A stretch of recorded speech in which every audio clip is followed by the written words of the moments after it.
Today we're tackling a crucial topic, preparing for your performance reviews. Now, every company handles their performance management differently, but the steps that I'm going to share are going to build a solid foundation no matter what. And even if your company doesn't do any sort of formal reviews, this process is going to be a great way for you to check in on your progress and set some goals for the future. It's important to remember that performance reviews aren't just about looking back. They're about setting yourself up for what's next in your career. Hi there, I'm Jamie, and I'm here to transform how you work. I'm the founder of Career Brilliance, where we help people boost their business savvy and cross more things off their to-do list so they can fast-track their path to professional leadership and enjoy their workday more. If that sounds good to you, be sure to like this video and hit subscribe so you never miss another one. Okay, grab your coffee, get comfy, and let's jump in. First off, let's talk about why performance reviews are so important. The first reason why this is such a big deal is this is a dedicated time for feedback. In an ideal world, you would be getting feedback on a regular basis, all the time, every day, but the reality is that that doesn't happen in most workplaces. Formal performance reviews are a great opportunity to get valuable insights and have meaningful conversations about your strengths and your areas for improvement.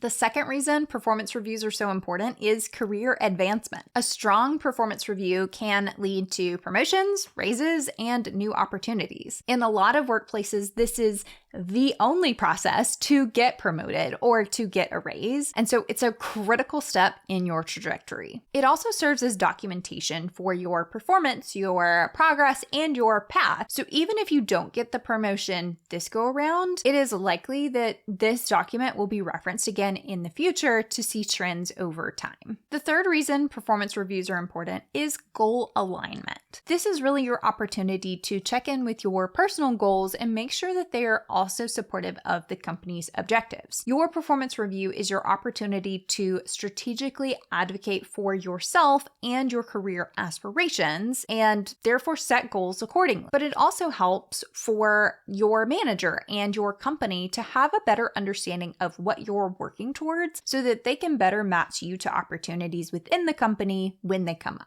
Okay, so now we know the why. Let's talk about the how, the process. The first step in the process is that we're going to gather the data that we need for your performance review. In a lot of ways, this process kind of feels like putting together a resume and a cover letter. So this is really your resume part of that. And so you want to start by just making a list of everything that you've done in this review period, whether you're covering a quarter or 6 months or a full year. You'll want to go through your calendar to see what meetings you were part of, your emails, both your inbox and your sent folders, and any recent documents that you have created or collaborated on. Basically anything that's going to help you jog your memory on what all you did during this review period. You also want to take a few minutes to think about any other tasks that you are responsible for or that you do on a regular basis, and write down any of the expectations that you are adhering to that are coming from your manager or your team. And then the last type of data that we're going to gather is feedback from others. So talking to your teammates, your manager, and anyone else that you regularly work with.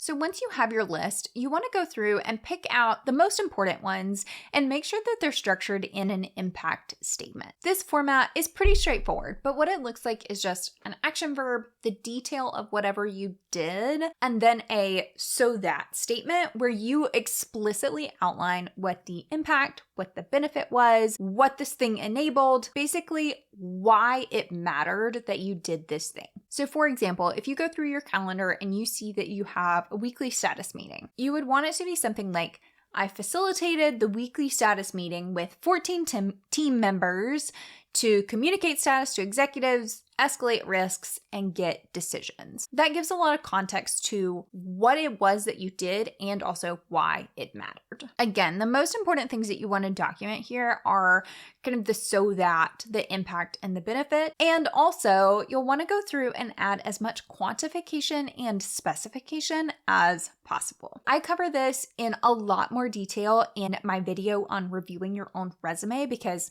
like I mentioned earlier, this is a really similar process. So you can watch that video here if you want a deeper dive on exactly how to write these impact statements in a way that's going to be really effective.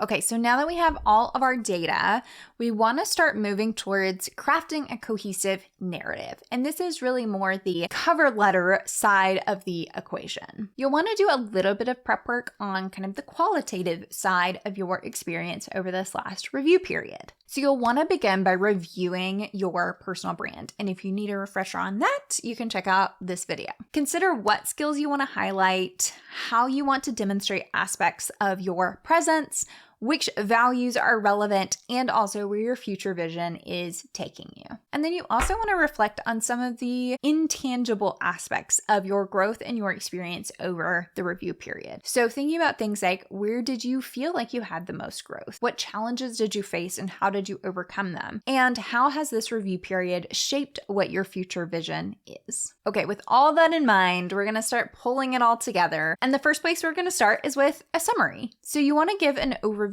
of your role, your key responsibilities, and any thematic level growth statements. So this growth statement is really looking holistically at everything that you did and also where you intend to go next and wrapping it all up into a single sentence to really pull that thread all the way through. An example could be something as simple as, across the last 6 months, I've concentrated my growth on becoming a subject matter expert in this skill, which required a deeper understanding and application of systems thinking, as well as focusing on creating repeatable processes. The next thing that you want to do is you, of course, want to highlight all of the accomplishments, contributions, responsibilities, all of those beautiful examples that we pulled together. You want to be strategic about which ones that you decide to showcase here to make sure that the successes and the contributions that are the most highlighted are the ones that are most aligned with your intended personal brand. You'll also want some sort of logical structure for organizing these. You can do that in a lot of ways, but it could be something as simple as separating it out by the different responsibilities or expectations, your different functional areas of your role, or splitting out by major projects. Next, you want to set some intentions for growth and goals. So you really want to start by looking ahead at what's coming next and identify where you want to continue growing, whether that's by enhancing a current strength that you have or by addressing a gap in your current capabilities. You'll want to be honest about any areas of improvement and outline some steps that you'll take to develop these skills. You'll also want to consider how your growth connects to the company's goals to demonstrate that you're aligned with the broader objectives. And finally, add some personal context. So review everything through the lens of your personal brand. Does it reflect who you are and where you're headed?